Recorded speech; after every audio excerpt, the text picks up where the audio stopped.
It's not a Texas size door.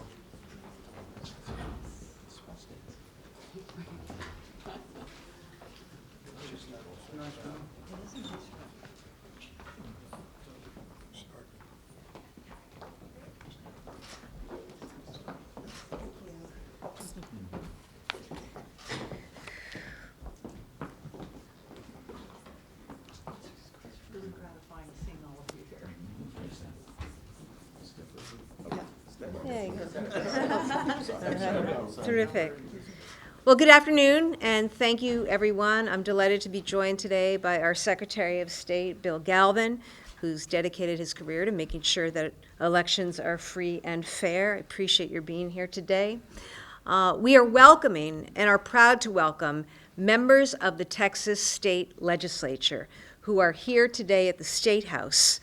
We just had a meeting to listen to them, to hear from them about what it is that is happening in Texas, how wrong it is, what is happening to their constituents and to voters in Texas, and to also talk about what this means for voters around the country, including here in Massachusetts, all of whom, all Americans, impacted by an attempt at a power grab by Donald Trump, Governor Greg Abbott, and Attorney General Paxton. These folks, and today I pledge my support to them. I appreciate so much their willingness to stand up and to stand forward on behalf not just of the great people of Texas, but of all Americans in what is a stand for free and fair elections in this country and a stand for fair representation. They are standing up to protect their constituents and the integrity of their state's congressional elections, but they're doing more than that. They're also standing up for a system of free and fair elections across the United States. I stand with them, and I know the vast majority of people in Massachusetts stand with them. As governor of Massachusetts, every day I am focused on the lives of people in Massachusetts, whether that's cutting taxes, lowering costs for housing, creating jobs. What's happening in Texas matters to the people of Massachusetts, and it matters to people all over this country. If we don't have a fair election system in this country, that impacts, that hurts all Americans. We've seen the impact in Massachusetts of Donald Trump's cuts to Medicaid and anti-hunger programs, and the way his tariff tax has raised costs for everyone. This is, to be really clear about it, a partisan, craven, political power grab attempt by the President of the United States, Governor Greg Abbott, and AG Paxton. That's what this is. Quite simple. And it's done to further an agenda that's about protecting them and their power and the president's perception of power. It's outrageous, and it impacts all of us across this country. They're doing it by threat, by bullying people, by attempting to intimidate people, by attempting to invoke the criminal justice process to further their aim and their outcome. And honestly, this is what everybody hates about politics. And we're not standing for it. Elections and the election process should be free and fair. It should be representative. It should be done the way that our founders designed this a long, long time ago. And I think in Massachusetts, we know something about this. It was John Adams that wrote the Massachusetts Constitution, which became the model for the United States Constitution. And in a place where we welcome these good men and women from the great state of Texas to the Commonwealth, on this, the year of the 250th anniversary of Massachusetts and the birth of this nation, I just want to underscore what is going on here, what is happening in real time. This is an attempt to grab power, to change the rules, to determine a certain outcome. It has nothing to do with law. It is antithetical to law, it is antithetical to American democracy, and is antithetical to the functioning of American government, local, state, and federal, that we have known since the very beginning. That's what's going on here. And not only is it taking away a voice from, stealing the voice from Texas voters, it's stealing the voice and the vote, possibly, from voters around this country, from all Americans. And on top of that, all Americans are going to be impacted by what the next Congress looks like. The Constitution is so important. It's so important that every elected official in America swears an oath to uphold it. No matter what your party, no matter what your politics, democracy matters, free and fair elections matter. And it is on each of us, from wherever we are, to fight for that, to preserve that, to protect that fundamental truth of this great country. That is what these Texas legislators are doing. They've taken it upon themselves to be clear with the American public about what is happening. By leaving Texas, their beloved state and districts and constituents, they're only leaving in terms of physical presence.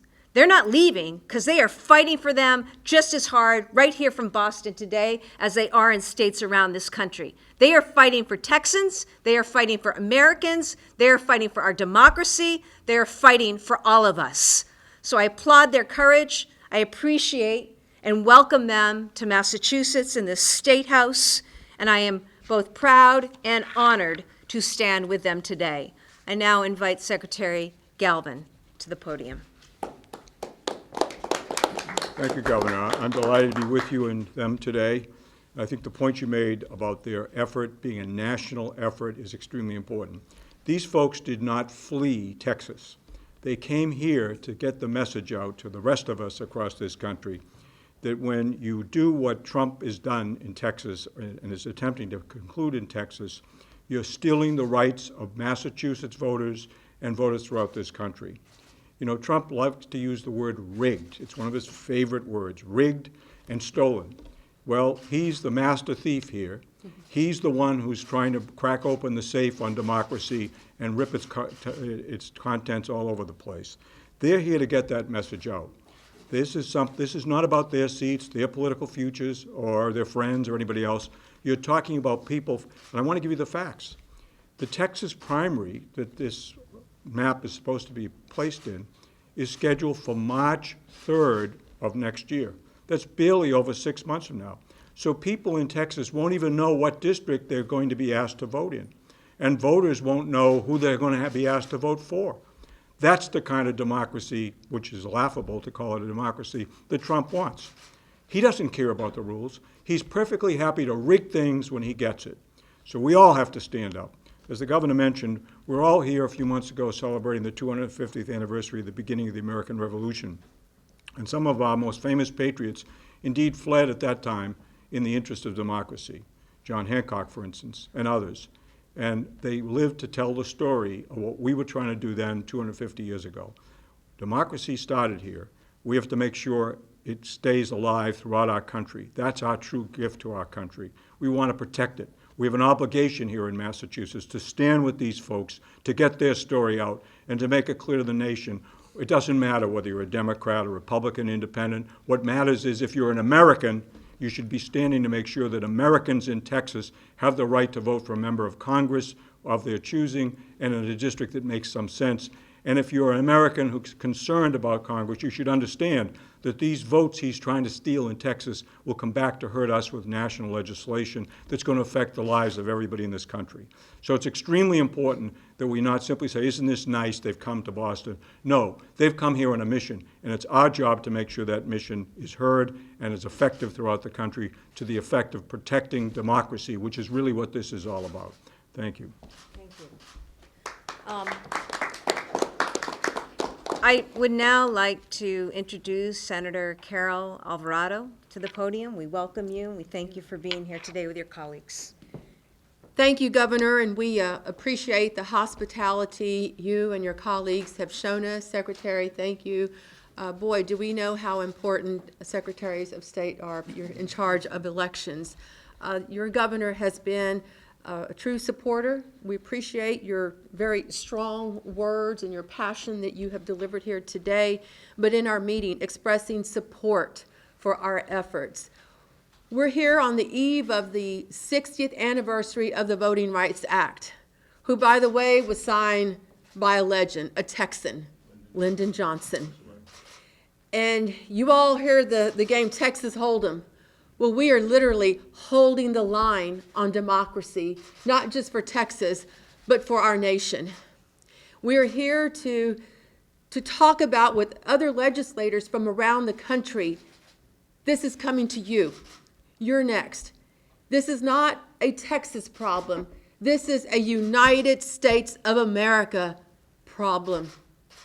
Today, President Trump said that he was entitled to 5 more seats in Texas, 5 more Republican seats.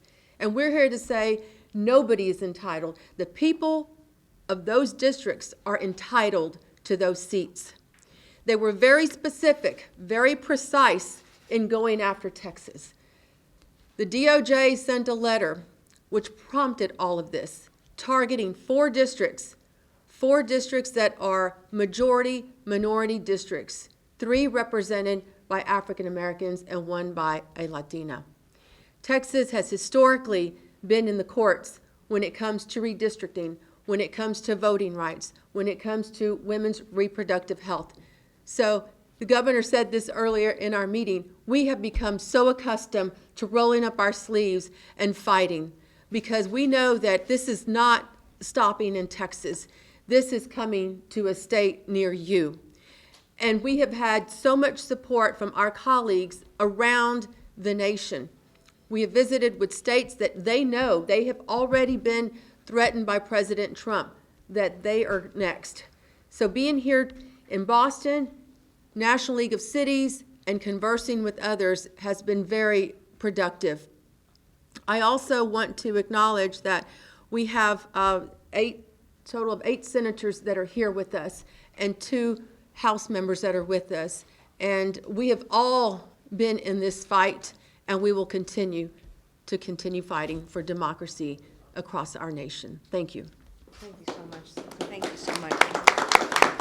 Thank you. Thank you so much, Senator, and many thanks to you and your colleagues for your time today and talking to the American public and people in Massachusetts about what's really going on. We're happy to take any questions on topic. Governor, as I understand it, you said you pledge your support to these Texas Democrats. As I understand it, they could face fines for not being in the Capitol. I think it's something like $500 a day. Would you donate to any of these lawmakers' campaign accounts or pledge financial support to help them cover those costs? You know, that's not something that I can do as an elected. I will say this, though. These folks, they make $600 a month as a member of the Texas state legislature. So every day they're being fined $500. It's really just an example of how far Texas Republican Governor Greg Abbott is willing to go with the direct direction of Donald Trump. Other governors have talked about redistricting in retaliation. Is that something you would consider in Massachusetts?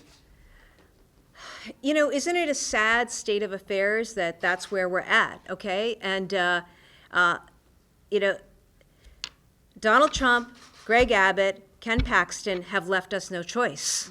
That's the reality. Nobody came looking for this, right? We had a system of free and fair elections. We have maps that are regularly drawn, voted on by legislatures, approved and signed off on by governors. This is the way the system works until this comes in. And so, you know, they've left us no choice. It's not where anyone wants to be. I can tell you that governors I know, maybe with the exception of this person in Texas, evidently, we want our constituents represented. We want the voices heard. Whether you vote for me or not, I want your voice to count. I want your vote to count. Unlike Greg Abbott, who doesn't want your voice to count and doesn't want your vote to count, nor does Donald Trump, nor does Ken Paxton, because they're proposing to completely rewrite a map out of nowhere to take away the votes and the voices of Texans. And the message is, not only does this have an impact on Congress, which impacts all of America, it also is something that you don't want to see spread. You don't want to see spread. But Abbott, Paxton, Trump, they leave states with no choice. I want to make sure that people have access to health care. I don't want to see further cuts to Medicaid or to housing or to veterans or to poor little kids who need to eat. Okay? So that is why it becomes an issue for a governor in New York and a governor in Illinois and a governor in Massachusetts, governors all around the country. So Governor, does that mean you're actually redistricting?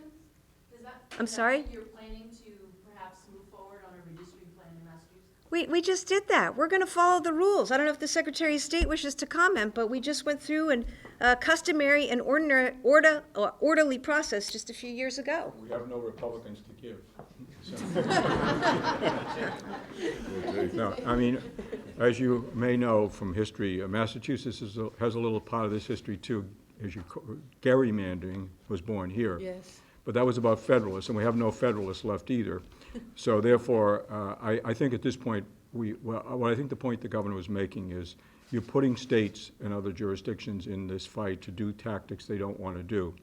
You know, I know at the present time that Trump doesn't particularly care for Putin, so he says, but this is a Putin-like tactic. And he doesn't seem to have any problem with that. I think we don't want to do this. I think Governor Hochul said that yesterday, but if that's what it's going to take to save the Congress, because then it becomes the bigger fight. And I think that's the big issue here. This is not a Texas fight. This is not some little fight down there. This is an American fight. And I think what Hochul was saying yesterday, and Pritzker has said previously and others, is that if we, to protect the independence of the Congress that's going to affect all of our states, we may have to engage in those tactics we don't want to. But nobody wants to do that. The answer really is not to let it happen at all. Let's stop it in Texas. Let's prevent this from happening. Let's show them this is not going to work. And that's really what we need to be talking about. And that's why we're speaking about it. We're not talking about just to say, hi, welcome to Boston. We're saying we want to stand with you. We want to get your message out to the country. And for Americans across this country, this is a very important issue. I don't care whether you're a Republican. I don't care if you're an independent. If you really want a free and fair election, you have to worry about this, what's going on in Texas right now, and we have to all stand up and do something about it. This isn't just their fight. They're not here to escape. They're here to get the word out, and they're asking for our help, and we want to give it. Senator, was your arrest? Some of your critics say that there is present-day gerrymandering in Massachusetts. There are Republican critics, and they say, look at the southern part of the state, New Bedford, Fall River. There are Republicans down there. What would you say to them? Well, I would say, first of all, Fall River and New Bedford are now in the same congressional district. So if that was an argument once upon a time, it no longer is. And also, I think if you look at the overall of our 9 seats, they're very geographically balanced. Whatever arguments might have been made in the time of Elbridge Gerry 200 years ago, or even more recently, don't apply today. These districts in the current state, and most states, are pretty evenly balanced. Obviously, there are always partisan considerations when districts are drawn, but this is not a partisan consideration. This is a splintering of communities and neighborhoods, and I think that point, again, is important to make. They're not simply saying, well, let's just change a few towns. They're splintering. We've got some details from our guests about how they're splintering communities of color. They're absolutely shattering them. They're diminishing their ability to be effective in getting representation in Congress. So this is not simply, well, move a couple of lines here and there and we'll pick up 5 seats. No, this is a very deliberate destruction of minority communities with the objective of trying to get more seats. Trump doesn't care, and apparently Abbott doesn't care either. They don't care what they're doing or who they're stepping on to get what they want. And they don't care whether they're stepping on us either, all of us. Again, if you are an American and you care about freedom of elections and you care about voting, you have to be against what's going on here. We don't want to see Democrats doing it. We don't want to see Republicans doing it. But if we all don't stand up and say this tactic is unacceptable, it's beyond the pale, that's what we're going to get. And we don't want that. They don't want this spreading to other states, neither do we in this state of Massachusetts. But we have to call it out now. That's the only way to stop it. Senator, And I just add, just remember to add a little bit to that question too. The Massachusetts maps, in my view, are fair. They were drawn after a robust process and signed into law by Republican Governor Charlie Baker. Senator, hang on a second. On this accusation that maybe Democratic states gerrymander just like, or gerrymander, thank you for that, gerrymander just like Republican states do. They do it every 10 years. What's so offensive about this is not that there would be political and partisan interest in mind. That's been for all of history. Is that they're doing it in the middle without a decennial census, and they're doing it for the sole purpose of insulating themselves from voter retribution against their failed leadership and bad policies. That's what's wrong with this. Are we going to do this every 2 years? Every time the administration does something that the voters hate, they redraw the maps to insulate themselves from the democratic process. That's dangerous, and that's what's happening. Sorry to interrupt. Why don't you identify? Introduce yourself. I'm supposed to okay? identify myself. Fines or expulsion? I'm Nathan Johnson. I'm state senator from Dallas. Do you fear the fines, the expulsion, the threats of arrest? I'm sorry. Do you fear any of the threats of arrest? the fines? No, and that would be these two. Do you want to say anything? That would be these two. Yeah, just introduce yourself. Yes. Good afternoon, everyone. I'm State Representative Anna Hernandez, and this is my colleague, Representative Armando Wally. We are both members of the Texas House from Houston, Texas. And to answer your questions, yes, the $500 a day fines are already being assessed. They will not be paid until if and when we return. So that is not what we're concerned about, and we have not fled the state. And I do want to take this moment to say thank you to Governor Healey and Secretary of State. Thank you for welcoming us. Thank you for the support, because that is what we're in search of. As we fled, didn't flee, as we left the state, it was to make sure that our constituents have a voice, because that's what this process is doing. It's silencing our constituents, and we will not stand for it. What about the threats of arrest or expulsion? There have been civil arrests, civil warrants that have been filed that they don't have jurisdiction beyond the state. So that's why we have traveled outside of the state of Texas. Armando Wally, the price to pay is pales into comparison to the rights of everyday people, everyday constituents that we represent proudly. Are those Not scared at all. Come and take it. Are those fines only for House members, or are they for both House and Senate? House The members. House has separate rules. Does the Senate face any You- financial repercussions? No. Not currently. So you, Not yet. the way the fines are in response to the last redistricting, or the last quorum break that occurred in 2021. The House changed the rules to force us back and to prevent us to try to leave punish again, us. to punish those members that are using the parliamentary procedures that are in place that we've used for over 100 years. You can't use your campaign funds. These have to come out of your personal finances. Governor, do you see that a legislative solution is needed as the legislature has passed a shield bill? Do we need something similar in Massachusetts to prevent something like this from unfolding here? I'm sorry, I don't follow. I'm curious if you see a legislative solution that's needed. Democrats here have really focused on the shield law in response to what's going on with Republicans. Is there a comparable law that needs to happen in Massachusetts to prevent this type of situation from Texas coming into Massachusetts? When it comes to elections, they are free and fair here in Massachusetts. We continue to abide by the law and the maps that were drawn and approved years ago by then Governor Baker.